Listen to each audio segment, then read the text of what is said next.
சபையார்களுக்கு தெளிவாக சொன்னால் போடுங்க.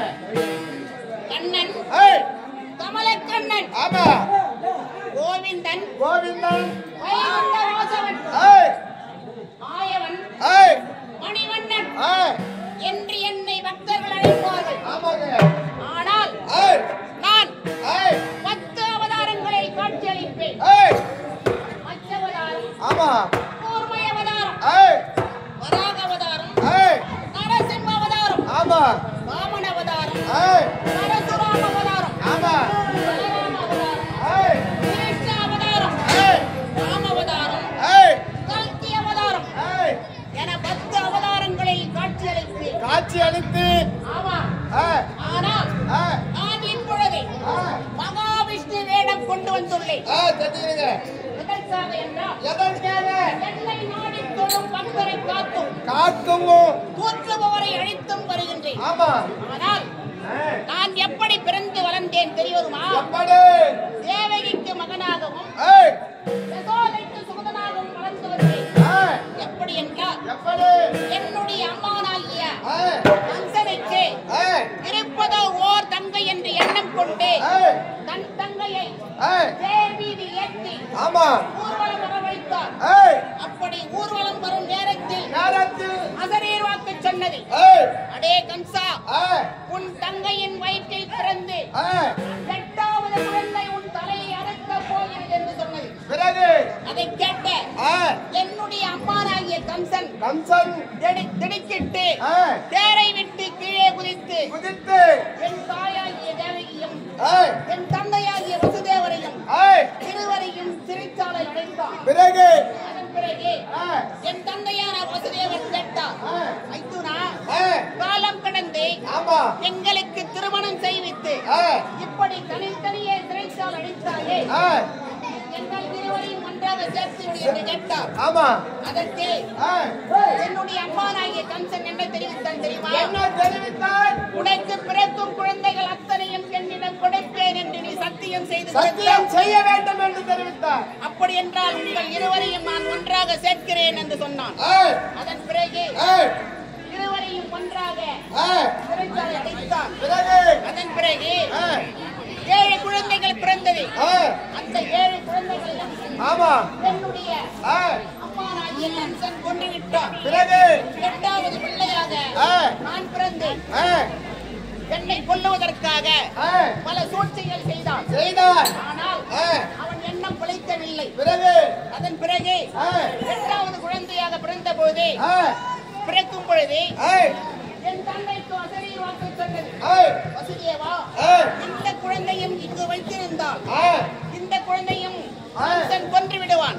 அதனால் ஆயர்வாடியில் யசோதை வீட்டில் ஓர் பெண் குழந்தை பிறந்திருக்கிறது. உன் குழந்தையை கொண்டு போய் அங்கு விட்டு அங்கிருக்கும் குழந்தையை எடுத்து வா என்று சொன்னது. அதன் பிறகு என் தந்தையான வசுதேவர் என்னை ஒரு கூடையில் சுமந்து ஆற்றில் இறங்கி நடந்து ஆற்றில் பெருவெள்ளம் வந்து கொண்டிருந்தது. அதை பார்த்தவுடன் என் தந்தை அக்கரைக்கு எப்படி செல்லுவது என்று திகைத்தார். ஆனால் என் தந்தை ஆற்றில் இறங்கி நடந்தவுடன் தண்ணீர் விலகி வழிவிட்டது. யசோதை அம்மன் மூச்சையாக மயங்கியிருந்த நேரத்தில் என்னை அங்கு விட்டுவிட்டு அங்கிருக்கும் பெண் குழந்தையை கொண்டு வந்து என்னுடைய தாய் தேவிக்கு அருகில் போட்டுவிட்டு படுத்துக் கொண்டார். அதன் பிறகு பொழுது வெடிந்தது. குழந்தை வீரிட்டு ஓசி அதை கேட்ட என்னுடைய அம்மானாகிய கம்சன் என்னை குழந்தை பிறந்து விட்டதல்லவா, இந்த குழந்தையும் 8வது குழந்தைதான் நாம் தலையறுக்க போகிறது. அதனால் இந்த குழந்தையை கொன்றுவிட வேண்டும் என்று அந்த குழந்தையை 2 கால்களையும் பிடித்து கரகரவென சுற்றி ஆகாயவிடமாக மேலே வீசி எறிந்தான். மேலே வீசி எறிந்து விட்டு தன்னுடைய வைக்கிறவாரை பூமியில் நட்டு வைத்தான். மேலே சென்ற பெண் குழந்தை அந்த வச்சிரவாளின் மேல் கீழ் விழுந்து அந்த குழந்தையின் உயிர் போய்விடும் என்று நினைத்தான் கம்சன். ஆனால் மேலே சென்ற பெண் குழந்தை மேலே நின்று விட்டது. மேலே நின்று தன் உருவத்தை மாற்றி 2 கைகளிலும் ஆலியா தேவி உருவாகி அகோர உருவமாக அடே கம்சா, உன்னை கொல்லுவதற்காக ஆயர்பாடியிலே யசோதை வீட்டில் கண்ணன் பிறந்திருக்கிறான். அவன் தான் உன்னை கொல்ல போகிறான் என்று சொல்லி காளிகா தேவி மறைந்து விட்டான். ஆமா, அதுவும் தவிர நான் எப்படிப்பட்டவன் தெரியுமா? எப்பேற்பட்டவன்? நான் அன்னமதை உன்னிட்ட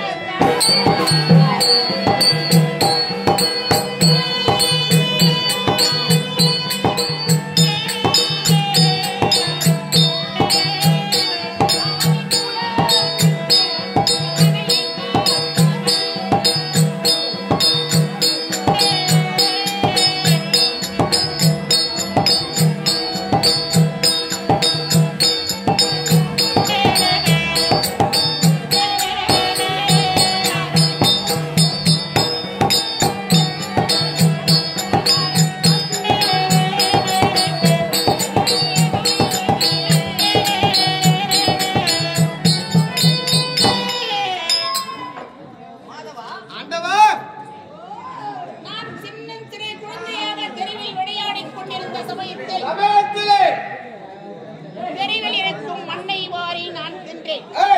அப்பொழுது என்னுடன் விளையாடிக் கொண்டிருந்த சிறுவர்கள் அனைவரும் சென்று என் தாயிடம் கண்ணன் மண்ணை தின்னுகிறான் என்று சொன்னார்கள். அதன் பிறகு என் தாயார் ஓடி வந்து என்னை தூக்கி வாயை திறக்கும்படி காட்டினார்.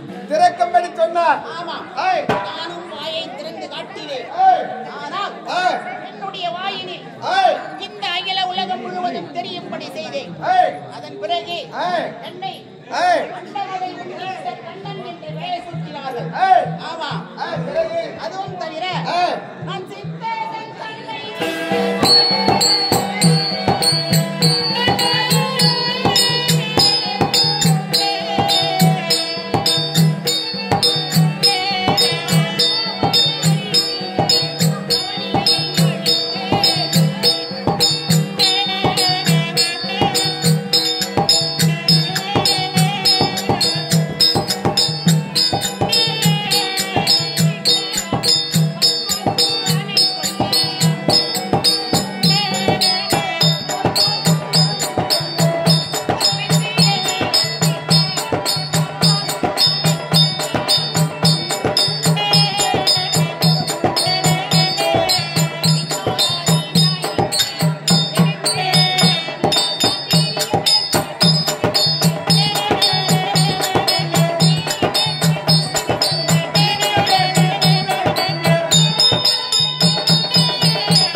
பெண் தப்பித்துக் கொள்ள வேண்டும் என்பதற்காக மறைந்து ஓடினார்.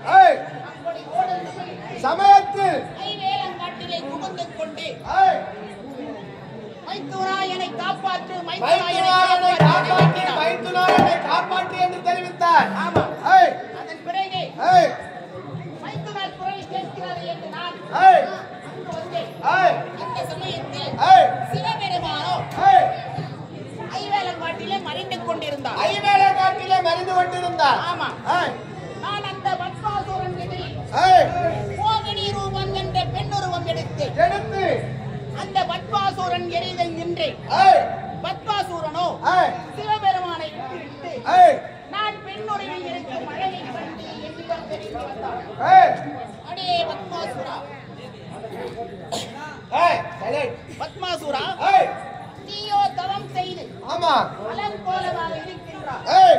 நீ சென்று குளித்து விட்டு வா, அதன் பிறகு நான் உன்னை கட்டி அணைத்து முத்தமிடுகிறேன் என்று சொன்னேன். ஆனால் அந்த பத்மாசுரன் குளிப்பதற்காக காட்டில் தண்ணீர் தேடி அழைத்தான். நான் அந்த காட்டில் தண்ணீர் இல்லாமல் செய்துவிட்டு அதன் பிறகு எங்கு தேடியும் அவனுக்கு தண்ணீர் கிடைக்கவில்லை.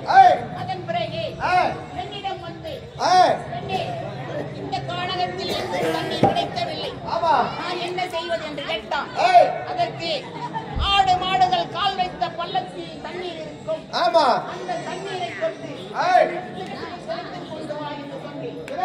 அந்த பத்மாசுரனோ ஆடு மாடுகள் கால் வைத்த பள்ளத்தில் இருந்த தண்ணீரை தொட்டு தன் திரசில் தெளிக்க அவன் தலை மீதே அவன் கையை வைக்க அவன் எரிந்து சாம்பலாக போய்விட்டான் பத்மாசுரன். ஆமா. பிறகு அதுவும் தவிர நான் சென்னம்மானை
என்னுடைய அம்மானாகிய கம்சன் என்னை கொல்லுவதற்காக பல சூழ்ச்சிகள் செய்தார். ஆனால் எண்ணம் பலிக்கவில்லை. ஆனால் பூதேவி என்ற ஒரு ராட்சசியை அழைத்து எந்த வீட்டில் புதிதாக குழந்தை பிறந்திருக்கிறதோ சென்று உன்னிடம் இருக்கும் விஷப்பாலை அறிந்து விட்டு வா என்று சொன்னார். விஷப்பாலை அந்த குழந்தைக்கு தந்துவிடு என்று தெரிவித்தார். பிறகு அந்த சமயத்தில் பூதேவி என்ற ஓர் ராட்சசி பெண்ணுருவம் கொண்டு என்னருகில் வந்தார். பிறகு என்னை கண்டவுடன் என்னை தூக்கி மடியில் அமர்த்திக் கொண்டு தன்னுடைய மார்பில் இருக்கும் விஷப்பாலை எனக்கு ஊற்றினார். பிறகு நான் பாலை அருந்தியவுடன் அவள் மார்பில் இருக்கக்கூடிய பாலை அறிந்துவிட்டு அவளுடைய உடம்பில் இருக்கக்கூடிய ரத்தத்தை அனைத்து உதிரமாக மொத்தத்தையும் ஊற்றிட்டீங்க. பிறகு அந்த பூதை என்ற ராட்சசி இறந்து மலை போல் சாய்ந்து விட்டான். அதுவும் தவிர மார்கழி மாதம் கன்னி பெண்கள் அனைவரும் அதிகாலையில் எழுந்து நீராடி துர்க்கையம்மனை வணங்கி என்னை புருஷனாக அடைய வேண்டும் என்று ஆகையால் ஒரு நாள் அந்த கன்னி பெண்கள் அனைவரும் குளத்தில் இறங்கி நீராடி கொண்டிருந்த சமயத்தில் அவர்கள் அணிந்திருந்த ஆடை ஆபரணங்கள் அனைத்தையும் செல்லிக் கொண்டு எடுத்துக்கொண்டு மரன் மீது அமைத்துக் கொண்டு அந்த கன்னி பெண்கள் அனைவரும் என்னை பார்த்தவுடன் கண்ணா எனக்கு துணிமணிகளை தந்துவிடு என்று கேட்டார்கள். ஆனால் நான் சொன்னேன், அன்று நீங்கள் அனைவரும் புருஷனாக அடைய வேண்டும் என்று விரதம் இருந்தீர்கள் அல்லவா? ஆமா. இப்பொழுது மட்டும் உங்களுக்கு எங்கிருந்து வந்தது வெட்கம்? நீங்கள் அனைவரும் கரையேறி வந்து என்னை இருகரம் கூப்பி வணங்கினால் அண்ணா கோவிந்தா கோபாலா என்று கூப்பிட வேண்டும். உங்கள் திருமணியை நான் தருவேன் என்று சொன்னேன். அதன் பிறகு அவர்கள் அனைவரும் கரையேறி வந்து என்னை வணங்கினார்கள். இன்று முதல் நீங்கள் என்னை வணங்கியதனால் உங்கள் அனைவருக்கும் நான் புருஷனாக இருப்பேன் என்று சொல்லி அவர்களுக்கு ஆசையை கொடுத்து வாழ்த்தி வணங்கினேன். அதன் பிறகு நான் இப்பொழுதோ நான் வந்து நேரம் ஆகிவிட்டது. ஆனால் நாரதனுடைய தீர சத்தம் கேட்கிறது. என்னவென்று போய் பார்த்தேன்.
பாட்டிலாம் கிடையாது, தாத்தா மட்டும் தான் கிடையாது.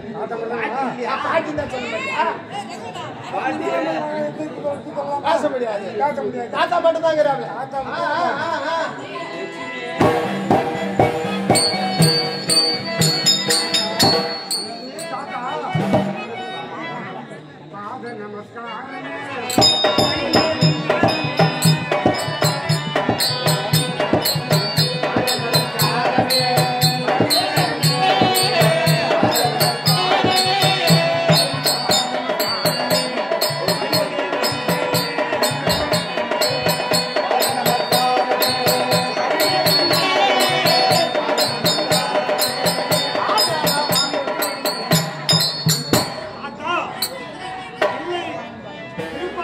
கையிலே 1000 திறம் கொண்ட அந்த ஆதிசேஷனை படையாக அமர்த்தி அதிலே ஜெயித்துக் கொண்டிருக்கின்றாயே தாத்தா பரம்பொருள் உன் பாத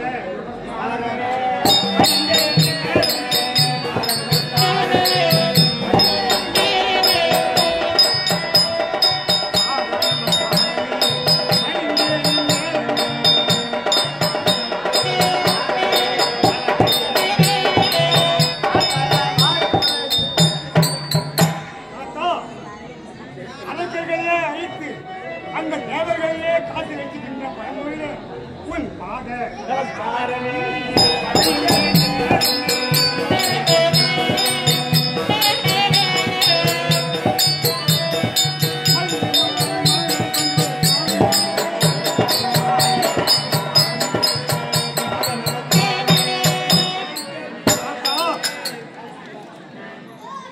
பாதாரம் இந்த கமலங்களுக்கு உன்னை காரணமாகிய நாரதன் அநேக கோடி வந்திருந்தார்.